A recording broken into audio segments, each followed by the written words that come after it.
انا عايز اسال سؤال تاني. كم واحد قابلته من الشباب اللي في الجيش، صحابك عامه او اي حد عامه، يعني حبيبته اتخطبت وهو في الجيش؟ الموضوع ده بيحصل؟ بص انا بيحصل، في ناس بتموت نفسها بسبب الكلام ده. ناس انت مضغوط في الجيش، انت مضغوط في الجيش، فتخيل ده بيحصل قدامك، فيعني انت مضغوط اصلا، انت مش طايق نفسك، فتخيل ده بيحصل كمان. في ناس بيوصل بيها الحل كده. طبعا انا ضد الكلام ده، يعني تصدق هي ايا وحشه يكن اللي فعلا. انت فيه ستيل حرام. ايا يكن انت، ايه ده؟ ظهر انت كفر ثانيه، هو انت كنت بتتكلم بجد ان في ناس فعلا بتموت نفسها؟ لا مش بتكلم مجازا، انا بتكلم لا، بجد. انت بتهرج.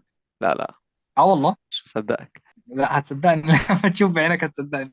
بس تراست مي الكلام ده كان بيحصل. ما هو انت حط نفسك مكانه، اوكي؟ انا مش بدافع عنه باي شكل كان وبقول غلط. الاسلام الناس كلها بتعامله وحش، اوكي؟ وهو اقل حاجه في المكان، وهو فانت محتاج حد يطبطب عليك، محتاج حد يهون عليك، يقول لك معلش بقى لسه فتيجي بكره في بقى احسن. يجي حب عمرك فانت بقى بتتكلم ايه؟ بتقوم بتقول لك انا رايح اشوف الاحسن بقى.